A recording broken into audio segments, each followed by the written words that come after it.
Vamos estudar o livro A Caminho da Luz, de Chico Xavier, orientado pelo Espírito Emmanuel. Antes, peço a você que se inscreva no canal e ative o sino de notificação. Muito obrigado. A matéria: os egípcios e as ciências psíquicas. Os egípcios, eles tinham um hábito que era o culto da morte e a metempsicose. Metempsicose era uma crença de que, devido à punição efetuada pela expulsão dos espíritos de Capela para o orbe terrestre, e essa punição era simbolizada através do espírito renascer num corpo de um animal. Esse aí era o que denominavam metempsicose. Um dos traços essenciais desse grande povo egípcio foi a preocupação insistente e constante da morte. A sua vida era apenas um esforço para bem morrer. Seus papiros e anotações estão cheios dos consoladores mistérios do além-túmulo. Por isso que os egípcios, eles procuravam um hábito de como viver bem, para que, durante a sua vivência, pudessem aperfeiçoar o espírito, de maneira que, chegando a hora de regressar ao mundo espiritual, o fizessem de uma forma tranquila e em paz. Veja que nos dias atuais, muitas pessoas permanecem longo tempo enfermas e, por vezes, acamadas e, pior ainda, em estado de coma. É porque, nessas circunstâncias, o espírito permanece depurando as qualidades negativas gravadas na alma. Estão purificando a alma de maneira a conquistar uma fase melhor no mundo espiritual. Se entrasse no mundo espiritual do jeitinho que, carregando todas as situações extremamente negativas e prejudiciais, tóxicas na alma, por certo que não conseguiria ter uma passagem boa e, pior ainda, estariam sendo levadas para o baixo umbral. Por isso que muitos espíritos, pela misericórdia do Criador, permanecem em estado de coma ou enfermas durante um bom tempo, depurando os tóxicos que armazenaram na alma. E assim, passado toda essa fase preliminar de desintoxicação da alma, é que conseguem passar para o mundo espiritual. Era natural, o grande povo dos faraós guardava a reminiscência do seu doloroso degredo na face obscura do mundo terreno. E tanto lhe doía semelhante humilhação que, na lembrança do pretérito, criou a teoria da metempsicose, acreditando que a alma de um homem podia regressar ao corpo de um irracional, por determinação punitiva dos deuses. A metempsicose era o fruto de sua amarga impressão a respeito do exílio penoso que lhe era infligido no ambiente terrestre. Então, o grande povo dos faraós guardava a reminiscência do seu doloroso degredo na face obscura do mundo terreno. Significa que o ser humano carrega todo um pretérito de informações, de vivência, de experiência, de lições no profundo da alma, de forma inapagável. E, por certo que, em muitas circunstâncias, as coisas negativas, eventualmente, que permanecem inapagáveis na alma, representam um doloroso peso.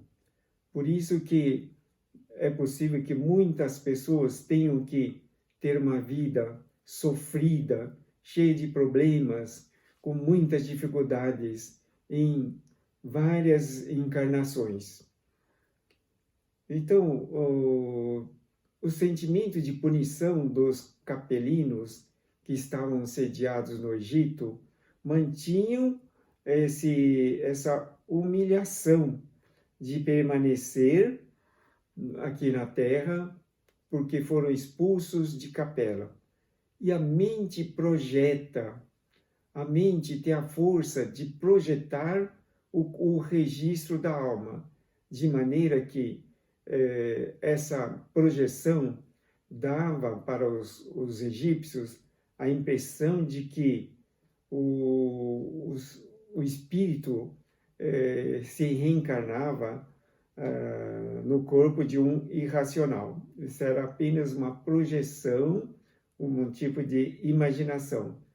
Porque, na verdade, o perispírito é maleável, flexível e se transforma de acordo com a crença, de acordo com o produto da mente. Por isso que no mundo espiritual existem muitos seres humanos carregando corpos perispirituais de verdadeiros dragões, répteis, animais, cobras e todas as espécies compatíveis com os produtos da mente. Porém, em termos de corpos carnais, dificilmente é possível de se criar um corpo de um irracional. Dificilmente. Embora em muitas oportunidades pode-se verificar realmente que um ser humano quase reencarna no corpo de um irracional. Não é porque ele reencarna num corpo de um irracional. A mente cria o protótipo desejável para utilizar como um corpo material. Inventou-se desse modo uma série de rituais e cerimônias para solenizar o regresso dos seus irmãos à pátria espiritual. Portanto, os egípcios, eles tinham um respeito enorme a respeito de como viver bem, de forma a criar circunstâncias favoráveis e também todos os rituais que mantinham, destacando o momento do retorno do homem ao mundo espiritual. Então, eles consideravam um êxito do ser humano que retornava ao mundo espiritual e favoreciam de forma a prestar-lhes grandes homenagens. Os mistérios de Ísis e Osíris, mas não eram que símbolos das forças espirituais que predizem aos fenômenos da morte. Então, no caso desses deuses Íris e Osíris, representavam todos os fenômenos colocados em evidência, homenageando aqueles que estavam retornando para o mundo espiritual. Veja que eles consagravam enorme importância aos espíritos, principalmente porque imaginavam que estavam já retornando para o paraíso perdido. Os egípcios e as forças e ciências psíquicas. As ciências psíquicas da atualidade eram familiares aos magnos sacerdotes dos templos. Os sacerdotes daquela época tinham ciência de tudo, da maior parte das matérias estudadas pelas ciências psíquicas da atualidade.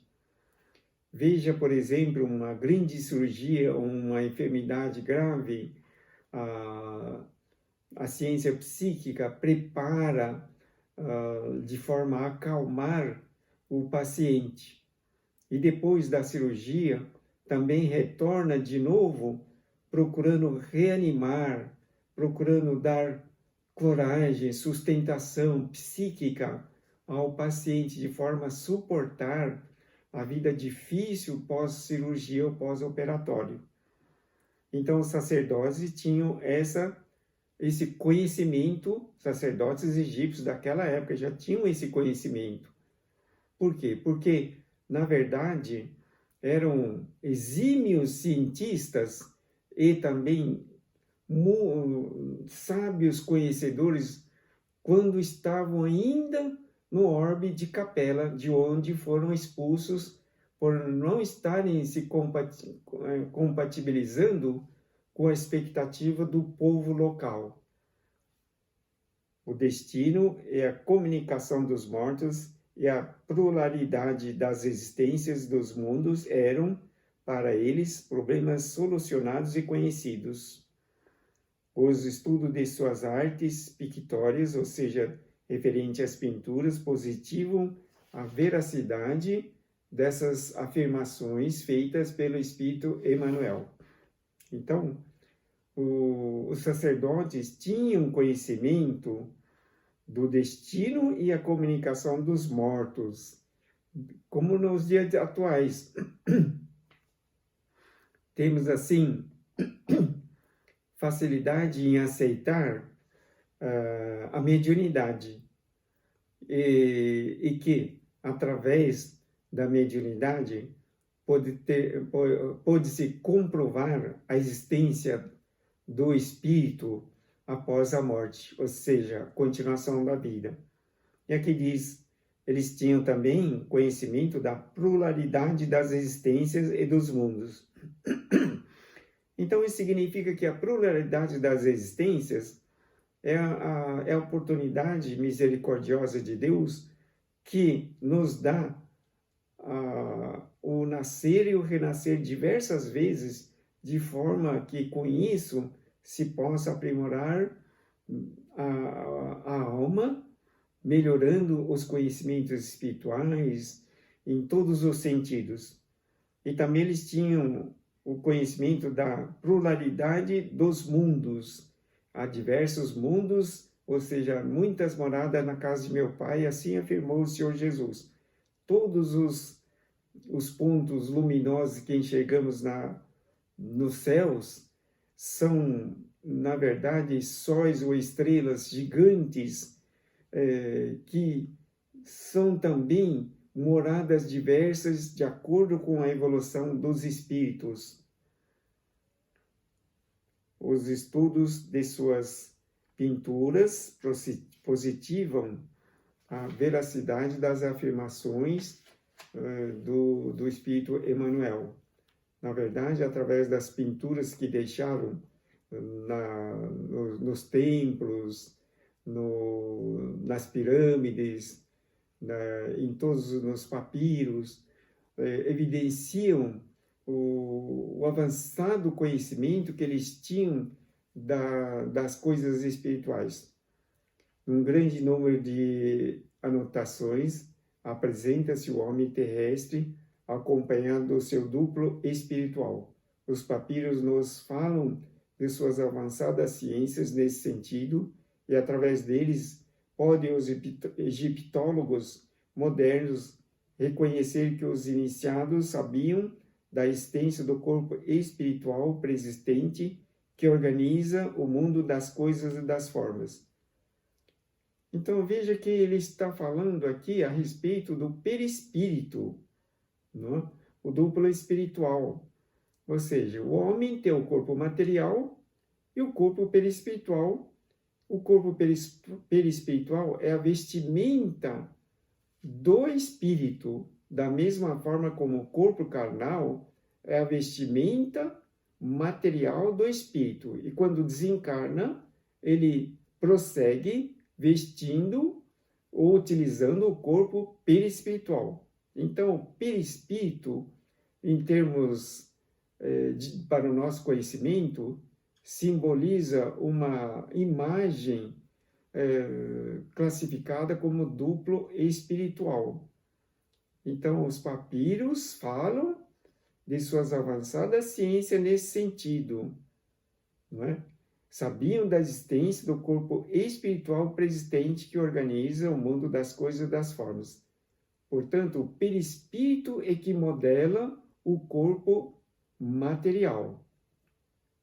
Tudo que o homem apresenta no corpo material, nessa roupagem de carne, essa roupagem de carne modela, ele segue o modelo estabelecido no corpo perispiritual. As doenças não aparecem no corpo material. As doenças se iniciam, em geral, no corpo perispiritual. O câncer, por exemplo, que é uma degeneração das células, ocorre inicialmente no corpo perispiritual. O aumento das células no corpo perispiritual extrapola do corpo perispiritual para o corpo material.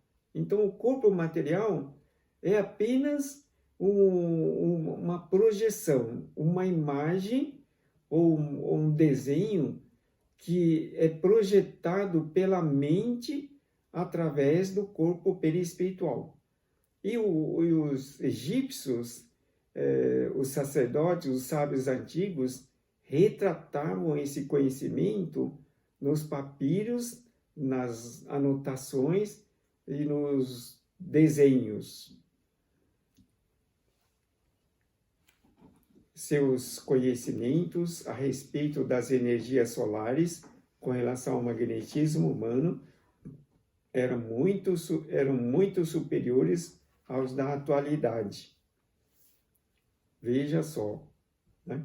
Conhecimento a respeito das energias solares em relação ao magnetismo humano.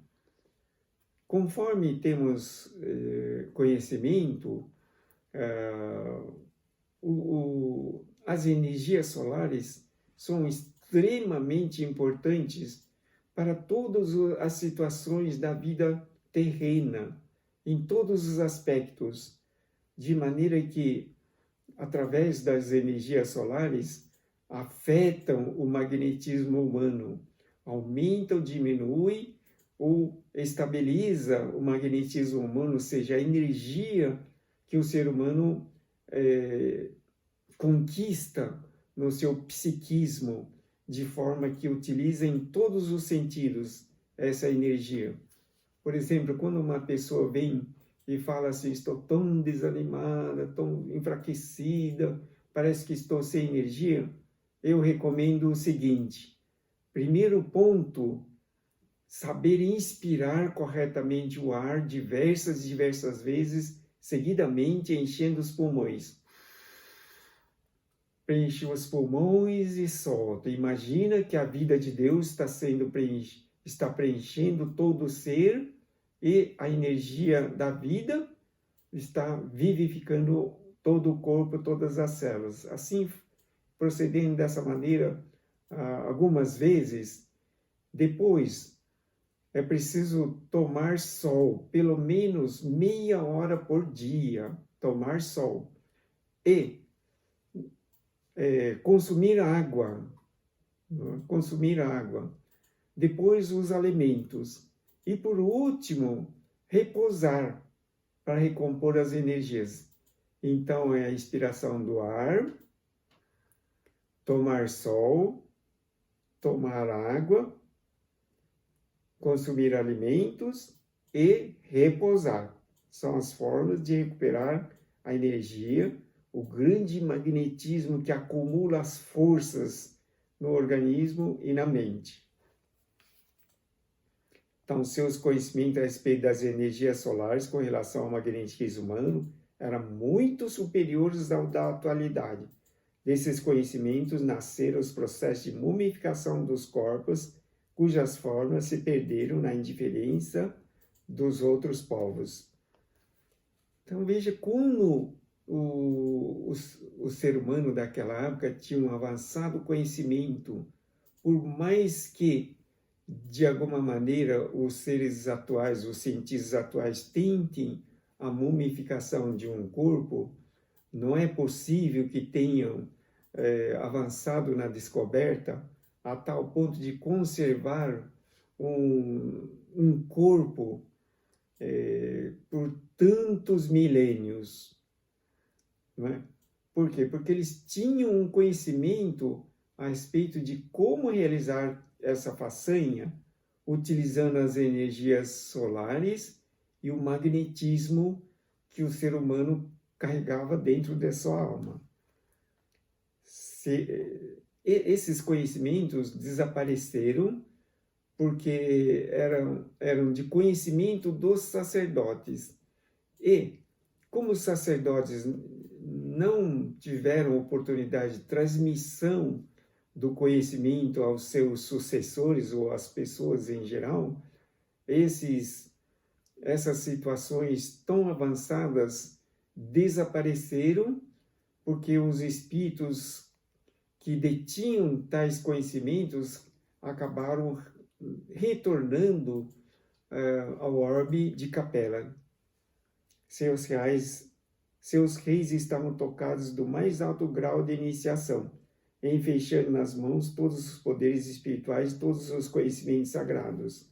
É por isso que a sua desencarnação provocava a concentração mágica de todas as vontades, no sentido de cercar-lhes o turno de veneração e de supremo respeito. Portanto, os reis, os faraós, as pessoas importantes daquela época, detinham o mais alto grau de iniciação e tinham nas mãos os poderes espirituais e de todos os conhecimentos sagrados. Não é? E como eram os sacerdotes, eram muito fechados e muito exigentes, não tinham condições de transmitir para os seus sucessores, como de fato não transmitiram. Esse amor não se traduzia apenas nos atos solenes da mumificação. Também o ambiente dos túmulos eram santificados por um estranho magnetismo. Os grandes dirigentes das raças que faziam jus a semelhantes consagrações eram considerados dignos de toda paz no silêncio da morte. Então veja que essa situação que os sacerdotes, os grandes faraós e as pessoas importantes daquela época carregavam como um grande magnetismo espiritual, eles levavam todas essas virtudes para o túmulo, de onde eram consagrados pelo povo. Daí, esse poder extraordinário, esse magnetismo que detinham nos túmulos onde eles estavam colocados, constituía uma força poderosa de conservação. É um tipo de força mental.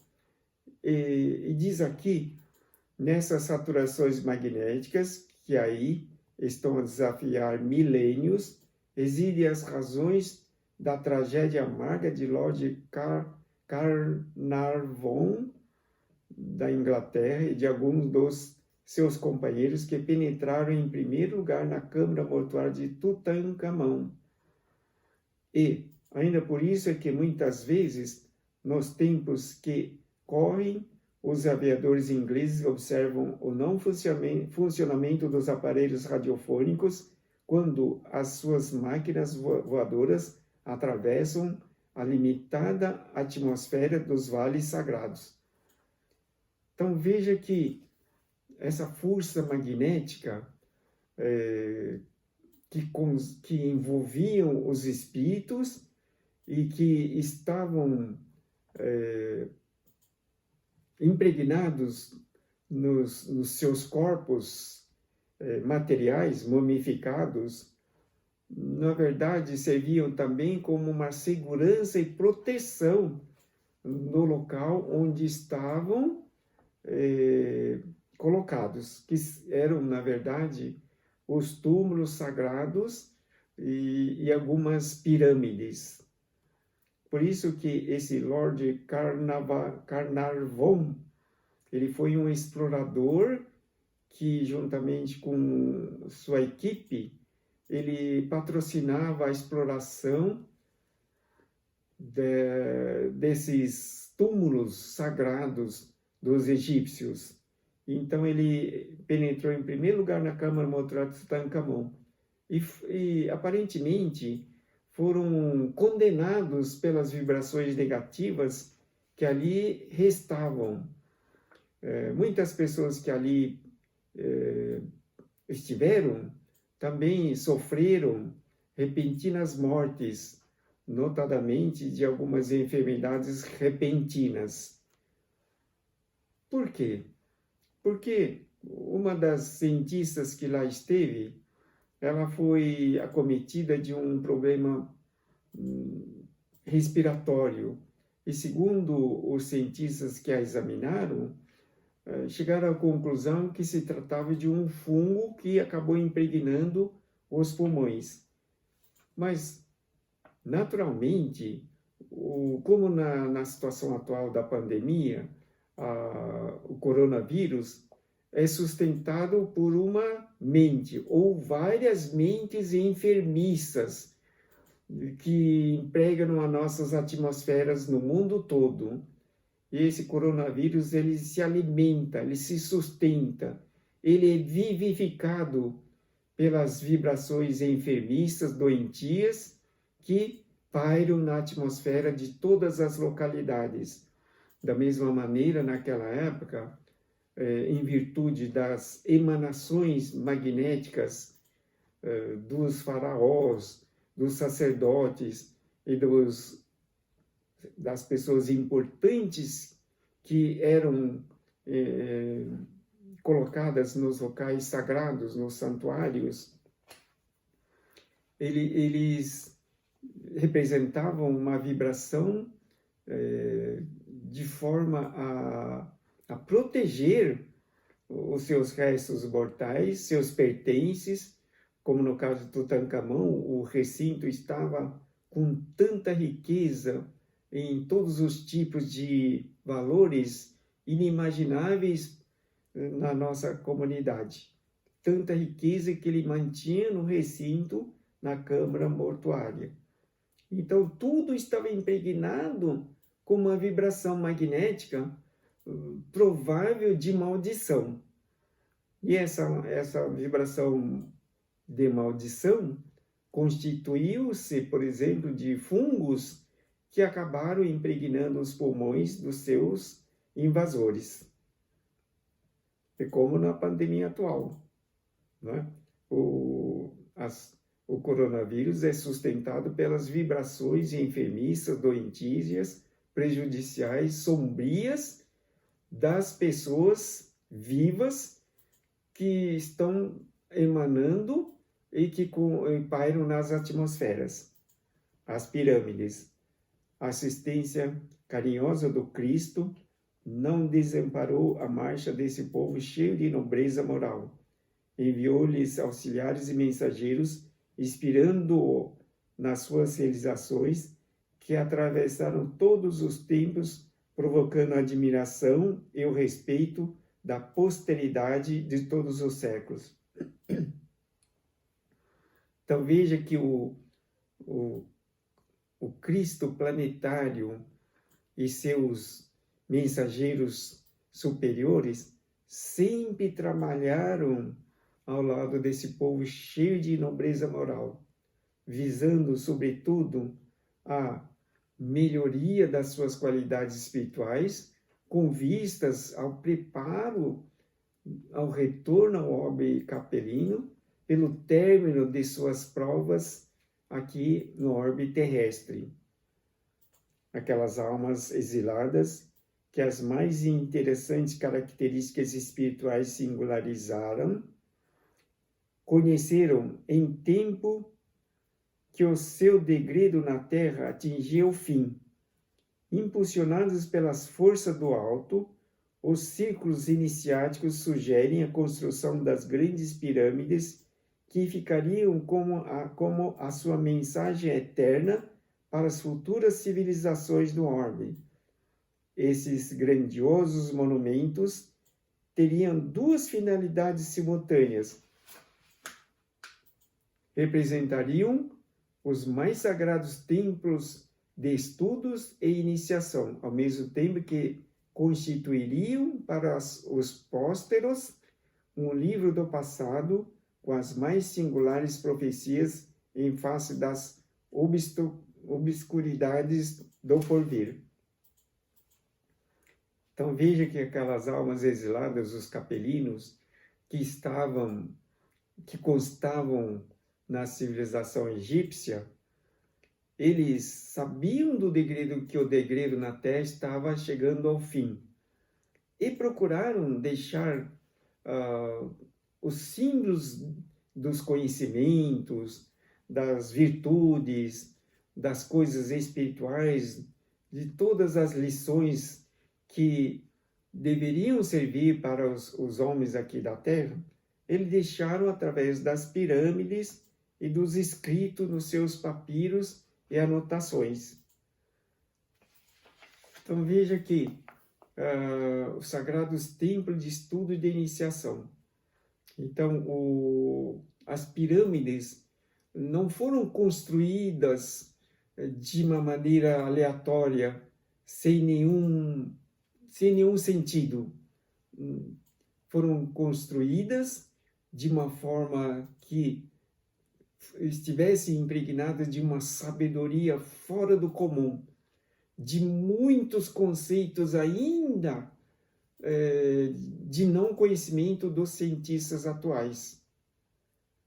Levantaram-se destarte as grandes construções que assombram a engenharia de todos os tempos.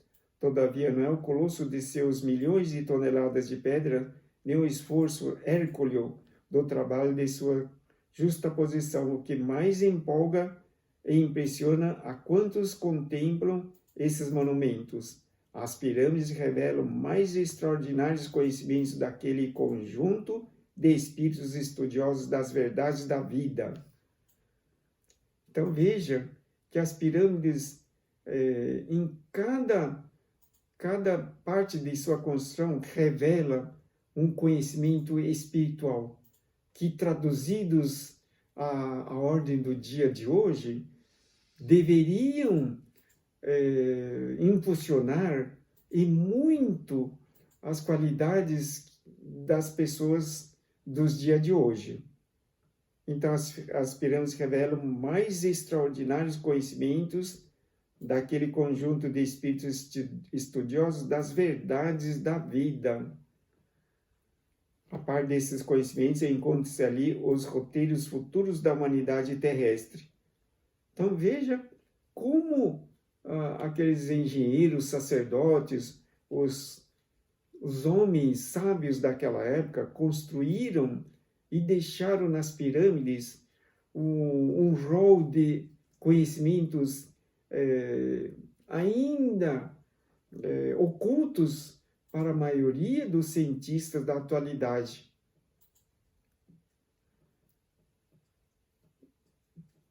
Cada medida tem a sua expressão simbólica relativamente ao sistema cosmogônico do planeta e a sua posição no sistema solar.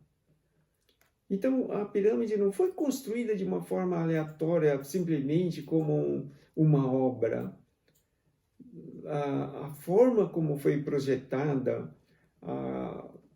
o local onde se posicionou, todos os aspectos dos planos estavam compatíveis com os conhecimentos espirituais que detinham e que deixaram através da construção para que futuros estudiosos de situações espirituais ou de engenharia ou de outras conquistas estivessem disponíveis para as pessoas de hoje.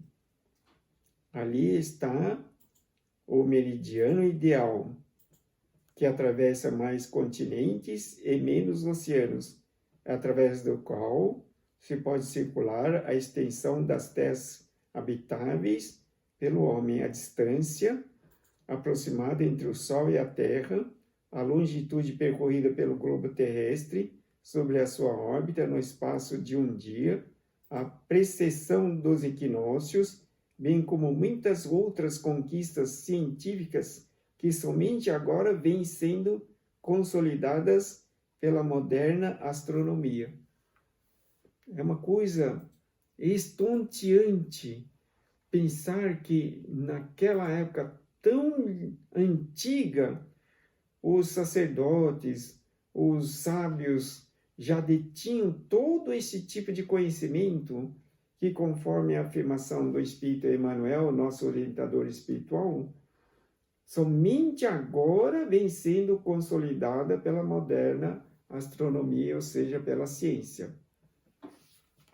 Redenção. Depois dessa edificação extraordinária, os grandes iniciados do Egito voltam ao plano espiritual no curso incessante dos séculos. Com seu regresso aos mundos ditosos da capela, vão desaparecer os conhecimentos sagrados dos templos tebanos, que por sua vez os receberam dos grandes sacerdotes de Mênfis. Aos mistérios de Ísis e de Osíris sucedem-se os de Efeusis, naturalmente transformados nas iniciações da Grécia Antiga. Em algumas centenas de anos, reuniram-se de novo nos planos espirituais os antigos degredados com a sagrada bênção do Cristo, seu patrono e salvador. A grande maioria regressa então ao sistema de capela, onde os corações se reconfortam nos sagrados reencontros das suas afeições mais santas e mais puras.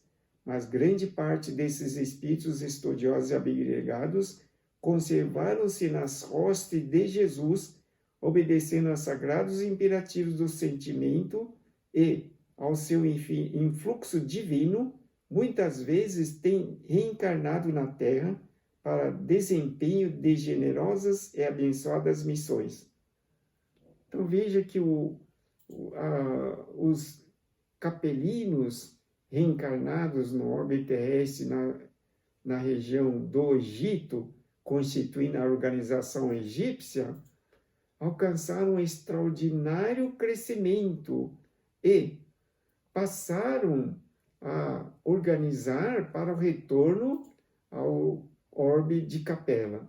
E, na organização pronta para o retorno, foram, como diz aqui, foram abençoados pelo Cristo planetário, destacando os grandes méritos, as grandes obras, os feitos, as conquistas espirituais e a evolução que conseguiram. A maioria regressa então ao sistema de capela. Por isso que os grandes conhecimentos daquela época praticamente desapareceram.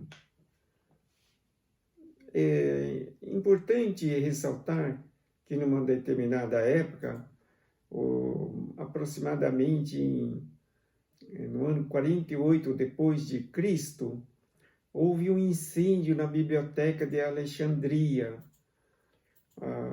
onde estavam uma quantidade enorme de papiros escritos, de conhecimentos, de todos os tipos da vida humana, conforme os egípcios estavam trabalhando para deixar para a posteridade a maior biblioteca do mundo. Porém, por alguma razão, historicamente ainda não verídica, Júlio César, quando estava na localidade, colocando fogo nas suas embarcações, o fogo acabou se espalhando e alcançando a biblioteca de Alexandria, queimando, eliminando para sempre todo aquele acervo de conhecimentos que os egípcios tinham organizado. Foi realmente uma perda lamentável e irrecuperável. E com isso encerra-se todo o ciclo de crescimento daquele povo organizado dos capelinos, porquanto mereceram o retorno ao mundo espiritual. Muitos deles permaneceram junto aos trabalhadores do Cristo planetário na organização do povo da terra, e muitos deles, como diz aqui, reencarnaram na terra ou continuam reencarnando para desempenho de generosas e abençoadas missões. Na próxima aula nós vamos estudar a organização hindu, ou seja, sobre a Índia. Quero agradecer imensamente sua atenção. Vamos fazer a oração. Peço a você que acalme sua mente, concentre-se e acompanhe mentalmente a oração. Senhor, elevando o pensamento para Jesus, no caminho de conquista das verdades de Deus para a nossa vida, rogamos ao Senhor que nos instrua, conservando toda a nossa vitalidade e o empenho no interesse contínuo do proveito de todas as oportunidades para consagrar o bem e o amor para com todos os semelhantes ao redor. Senhor, nesse árduo caminho que devemos percorrer, ainda carregamos muitas situações tóxicas, negativas e prejudiciais que muito nos atormentam na construção de um bom destino. Porém, devotadamente, procuramos trabalhar ao bem dos seus semelhantes, estudando as coisas espirituais, dedicando-nos às orações e preces, sobretudo no bem e serviços que podemos fazer a benefício dos semelhantes. Agradecemos a Deus que sempre nos orienta e nos protege. Assim seja, graças a Deus. O livro A Caminho da Luz, os pedidos espirituais que você pode fazer para os seus inúmeros problemas, o agendamento das consultas espirituais online, você pode fazer através deste site. Obrigado pela sua atenção. Deus abençoe sempre.